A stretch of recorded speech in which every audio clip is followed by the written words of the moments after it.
So great to have everyone here. Thanks for watching us online. We're wrapping up our adventure in faith today. So grateful to share the stage with you. Thank you. Michelle, we've been leading with light, living from your inner constellation of truth. I want to thank our committee, especially Aluna Chen, who did our reading today. I want to thank all of our practitioners for leading the groups, for everyone participating in our small groups, for everyone who put up with our sermons and our talks. We're really grateful to you.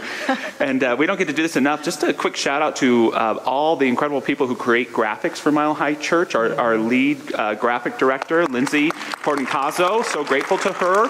She works as hard as any of our staff members here to make this place great. Really grateful to Eva Thinke and to Lana Fujimoto, who created all of our small group materials. And so they put on tons of time.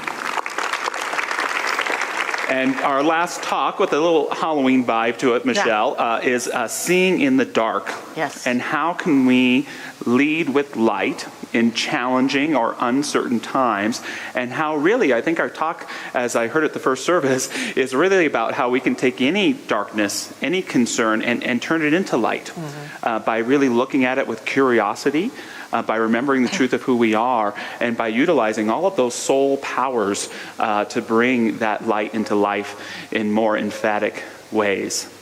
And one of my favorite spiritual teachers is the great Nasruddin from the Islamic tradition. He probably didn't really exist, but there's a lot of legends about him, lots of jokes, because he likes to teach spirituality through doing stupid things, which is my summation for my own ministry. And one day, Nasruddin is talking with a group, and he's boasting because he's a great mystic, and yet he's foolish. And he says, "I can see in the dark." And one of his buddies says, "Well, Nasruddin, then how come I always see you when you're walking at night carrying a lantern?" "Well, of course, I wouldn't want anyone to bump into me," Nasruddin replies. And they're corny jokes, but there's spiritual truth in them, including this one, that when we're faced with challenging times, it's not always the best time to boast about our spirituality, because sometimes it's best just to remember and to leave it unsaid. Sometimes it's hard to explain. My wife, April, who currently directs our preschool here at Mile High Church, she has a rule for life, which is if you can't explain it to a child, it's not the whole truth. Which I really like. It works good for spirituality. It works good for social issues and politics as well, if you're testing things out with your kids. But the truth about our kids as well is that there's so much we don't need to tell them, that they already know innately about their spirit, about their truth. And when facing the unknown, sometimes it's best, first and foremost, to go within, to go within that light within us, and to be silent for a while, to be quiet, to withdraw into your own light. St. Francis of Assisi was known to be the patron saint of animals because his favorite group to do a sermon to were the birds. He would give sermons to the birds. He would walk into the middle of a flock and he would declare, "May the Lord bring peace upon you." And he was always thrilled when they didn't fly away, which is true for me as well after 10 minutes of a sermon to not see everybody scatter. This sermon's for the birds. Right. No, that was good. That was good.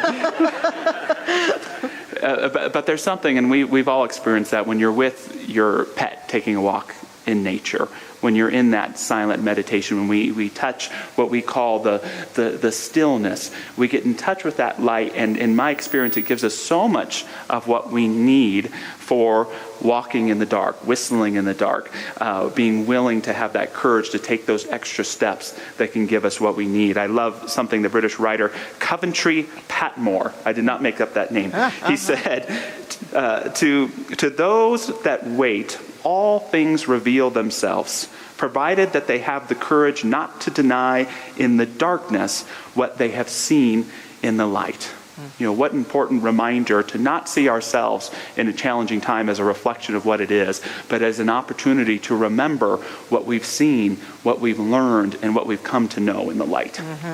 That's beautiful, Josh, because what you're pointing to is that our journeys through dark times, through dark experiences, are temporary experiences. The truth about us is that light that you're talking about, right? That true essence that shines itself in our life. Absolutely, and I know you're about to speak to this, but I love something Carl Jung once said. He said that there are some flowers that bloom only in the night. Right. In other words, we're creatures of the day, we're creatures of the light, but there's also something about who we are in the nighttime, in the subjective, and even the darknesses of our lives where there are things and fruits that can grow that couldn't just in the light. Right, exactly.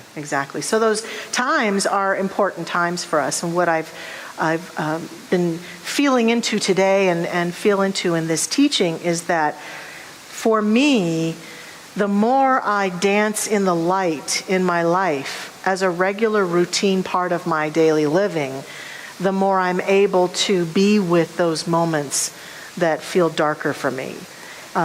Because it's like a familiar territory then. What I think happens for many human beings is that we forget to do the things in our life that help us to experience the truth about our own light and the truth about the light that is here to support and sustain us at all times. And then when a moment comes that is challenging, we feel extra lost, extra upset, extra frustrated, extra pain because we don't have that core essence of who we are. So for me, this teaching, the things that Ernest Holmes and all these mystics have taught us throughout the ages cause me to say I'm maintaining my relationship with the light of my being throughout my everyday life for my own daily living, being able to bring it and share it and shine it and express it. But I also know, and this is one thing I want to say, is that every human being I just looked down and saw a cat in the front row. Woo! Every human being has moments of what we're talking about around darkness. If you've had them or are having them or may have some in the future, you're normal. This is part of the livingness of life. It's part of the dance of life. And it's an invitation, a constant invitation for us to grow and expand. And that's a huge part of what we're talking about. And the more we've made friends with the light, the more we can move ourselves through those challenging times of the darkness. And so one of my first points today, I have a couple points I want to share. The first point is that even in the darkness, there is light. Now, this is true physically. Right now, if we turned off every single light in this room, please don't do it. But if we did, it would appear to us that it was dark in here. And we may not be able to see the person in front of us. We may not be able to see things around us or see our way out of here. But the truth is, in the electromagnetic experience of light, there's still light in the room no matter how dark it gets. It's just that the human eye cannot see the spectrum of light that is in a darkened room. But it doesn't mean it's not there. It doesn't mean it's not there. And that, to me, has become a huge metaphor for my own life when I have moments that are darker for me, where I don't know the territory. I can't find my way through. I'm not sure what to do. I have emotional or physical pain, or I'm suffering in some way, shape, or form. What I remind myself a lot is no matter how dark it seems right now, there is still light. There is still light. I remind myself that even on a cloudy night where I can't see the stars, they're still there.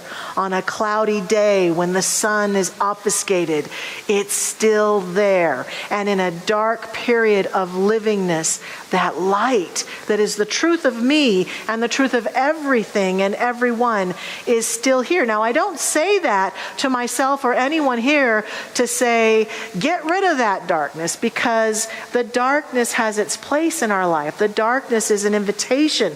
The darkness is the terrain of this human experience. But I say that to myself and others because by saying it and feeling it, I can feel a little part of myself bloom back into the light that is the truth of who I am. I was telling my husband Ken this morning on the way here that as we were driving to church, I've been having the last few days this low-level anxiety inside of me that I don't know what it's from. I don't know where it came from. I don't know what it's about. And that's kind of a new experience for me in my personal growth experience here Usually when something's not flowing for me, I tend to be able to go, well, I'll bet it's about that, or I bet it's about that. And I can't figure it out. I've been feeling it at night. It's impacting my sleep. I was feeling it coming here today. I can't tell if it's mine, or if it belongs to someone I love, or if it's about the state of the world. I can't pinpoint it. And I just have to keep breathing through it. Anybody else have that experience? Okay. Whew. We're not alone in this. That's good. And I just have to keep breathing through it and reminding myself to stay with it, to stay the course, to trust the light that is at the core of my being, that it will be revealed to me, there will be clarity, and I will just stand in the truth of my own light and trust my own soul to lead me through this moment until clarity shows up, and then I'll be able to go, oh, that's what that's about. And until then, I'm going to meditate like I did this morning. I'm going to breathe deeply. I'm going to tell people about it. So if I'm acting weird around you, you'll know that there's this part of me that's kind of like on the alert right now. What's going on?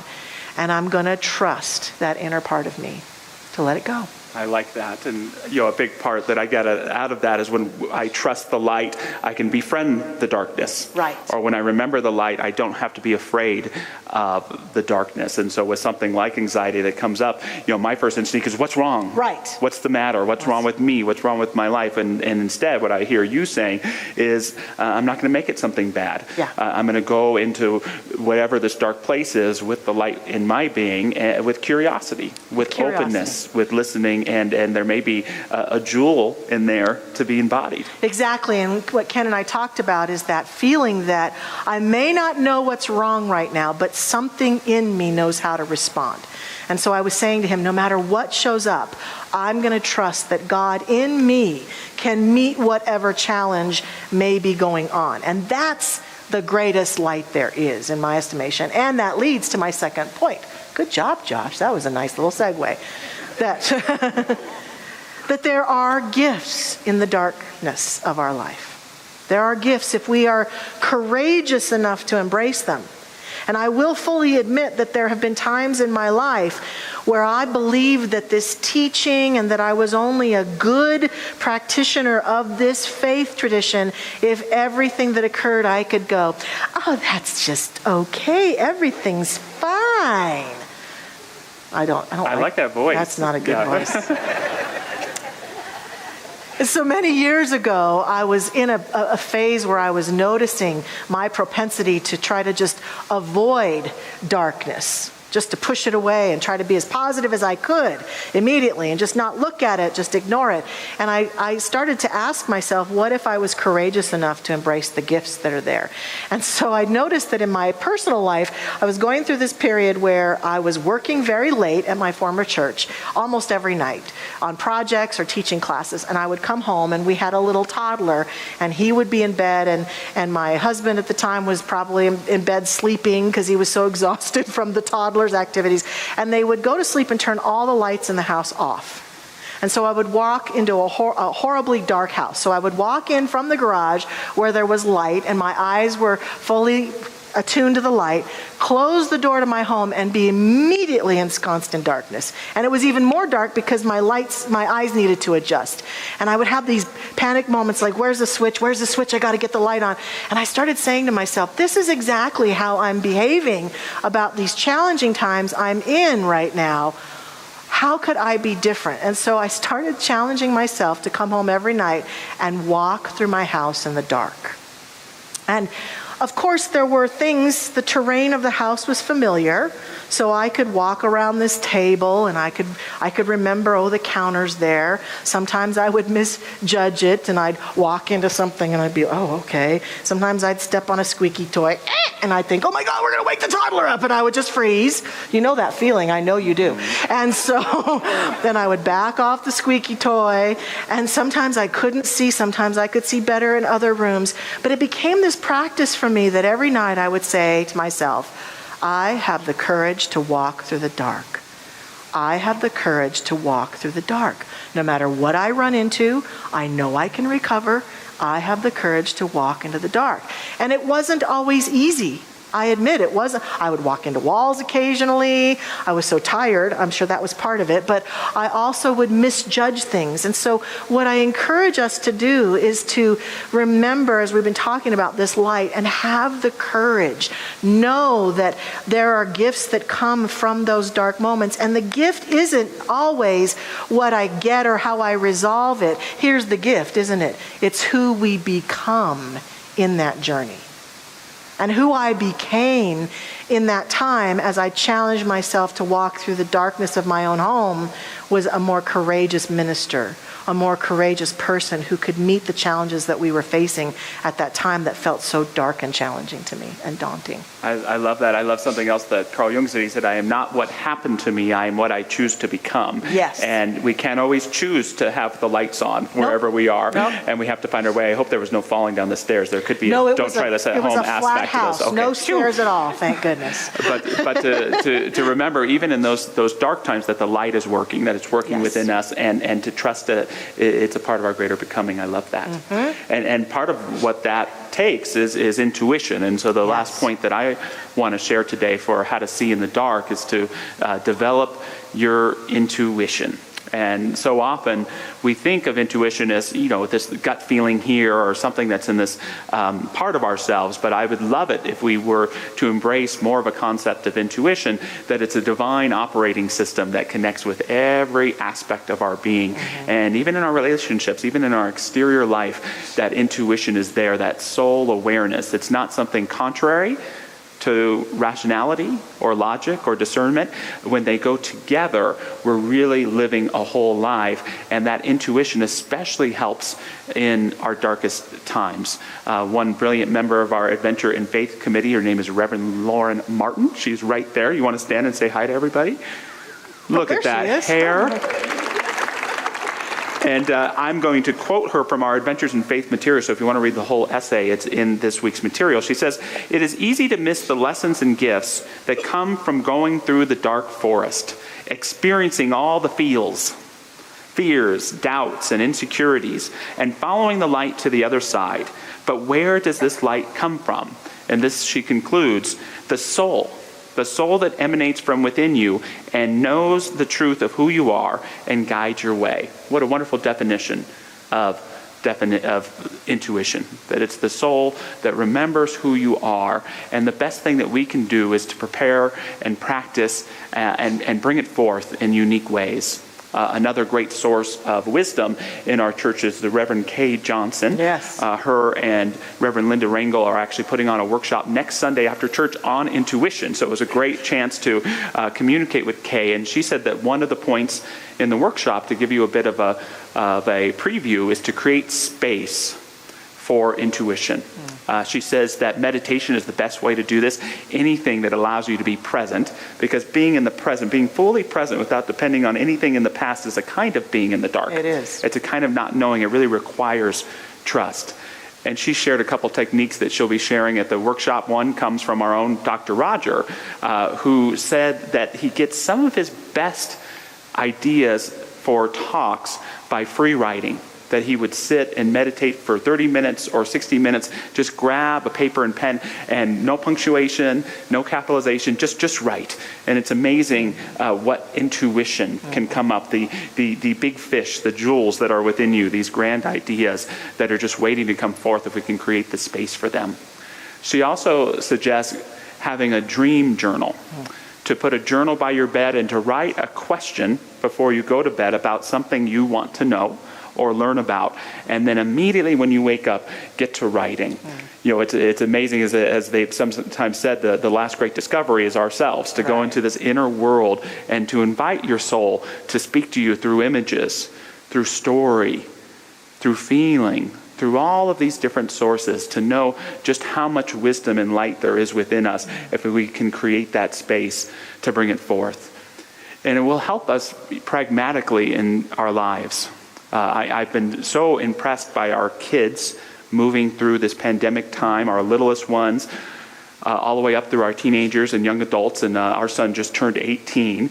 And I'm also so impressed by the parents, because we know that we had to move through dark territory, through unknown times. Your kids are sent home from school and they may not get back for months, and they're on the Zoom doing the classes, and some of them love it, but some of them it's not working at all, and things that you could normally do as a parent before are different now. Right. You know, did you finish your homework is now an uncompassionate question. You know, as opposed to get home by 10, it becomes, here's $10, get out of the house, go to 7-Eleven. You know, we've had to work through these, and our kids have had to work through so much, and yet, you know, so many, it's been incredible to watch them graduate. You know, our son graduate, to, you know, get into college, to discover their own resilience. And as parents, we want to protect our kids. You want to control a little bit. Is everything okay? And there's something about intuition that can let us know when to yield, when to trust, to say that there is wisdom in this person that I love. There's wisdom in me. There's wisdom in life that can help guide us through this dark experience, and perhaps to even become someone greater because of it. Right. Yeah, become someone greater.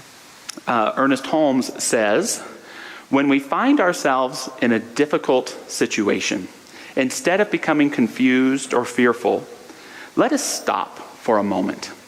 Get away from the argument that tells us that we do not know what to do. Get away from the argument that tells us we do not know what to do. And begin to affirm, there is a presence and power and intelligence within me that does know. Do you have a circumstance, a challenge, a dark area in your life where you've been asking yourself, what am I to do? Or I don't know what to do? Anybody?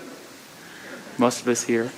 Well, let's bring it to mind. Let's bring it to heart and affirm this statement together. There is a presence. There is a presence. And power and intelligence. And power and intelligence. Within me that does know. Within me that does know. Let's just open up to that possibility, and you might be surprised and delighted about what comes forth. Holmes continues, there is a presence and power and intelligence within me that does know. The Spirit within me is God, the infinite intelligence, the universal mind, the divine and perfect and complete wholeness. It knows, and it knows in me, and it does now guide and guard me. I think that all of this tells us and invites us to remember that we're all more filled with light than we realize. We are all more filled with wisdom than we may realize, and that a huge part of walking through these times in our lives that can be challenging is to surrender into that and to affirm that and to claim that and to accept that for ourselves. And one last thing that I'll add that I didn't add at the last service is to share it, because I know that I get inspiration by hearing the stories that I get to hear from people in classes and people we talk with in this church, to never hide our light under a bushel or our dark moments. Let us share with each other how we've walked out of dark times, how we've been able to step into our own wisdom, because we can inspire each other in powerful and profound ways. So thank you for this wonderful adventure in faith, Reverend Josh, and all of the committee and all of the beings who helped make it happen. I feel blessed, don't you? Yeah, very blessed. We're going to step into prayer time now, so I invite our practitioner prayer partners to stand with us in this activity of prayerfulness. I invite us to imagine light right now. To imagine the light that Spirit is, that Source is, that life is, that God is. To imagine it permeating all creation. To see and accept and affirm with me right now that no matter what may be happening in the world of form, no matter what may be happening in the life of an individual or a collective group of people that is challenging and frustrating, that the light is always there. Let us affirm and accept right here and right now that that light that God is love, it is wisdom, it is the guiding force of existence. And today, we take a stand for that light. We allow ourselves to accept and affirm that we can individually and collectively walk through any moment that appears to be a moment of darkness, knowing and affirming and accepting that there is wisdom that is the light. It is the wisdom of our intuition. It is the wisdom of our past experience. It is the wisdom of our own wise voice within us that guides us. It is the wisdom of us that knows the truth about the light today and every day of our life and is able to be transcendent and allow conditions to be what they are and be fully with them, while at the same time accepting and affirming the light of wisdom that is the transformative power always present to guide and light our way. We are that light. We are that lantern burning beautifully on our journey. And so we accept and affirm this together right now. For ourselves, for every human on this planet, for every being everywhere, we accept and we resonate with the light. And we see clearly in any dark moment. And I give thanks that this is the truth of us right here and right now for this message today, and indeed for every message and every moment of our adventure in faith together. I accept and affirm that every word that has been spoken here on these Sundays, that every group experience, that every person who's been with the materials that we offered online has experienced an up-leveling of their own sense of themselves as light, and that we walk forward as a community from this place today out into the world beyond Mile High Church in faith, as faith. We are blessed. And I give thanks that this is so right here and right now as I release this prayer gladly and willingly into that beautiful law that simply makes it so. We let go, we let God, we let it be. And so it is. Amen.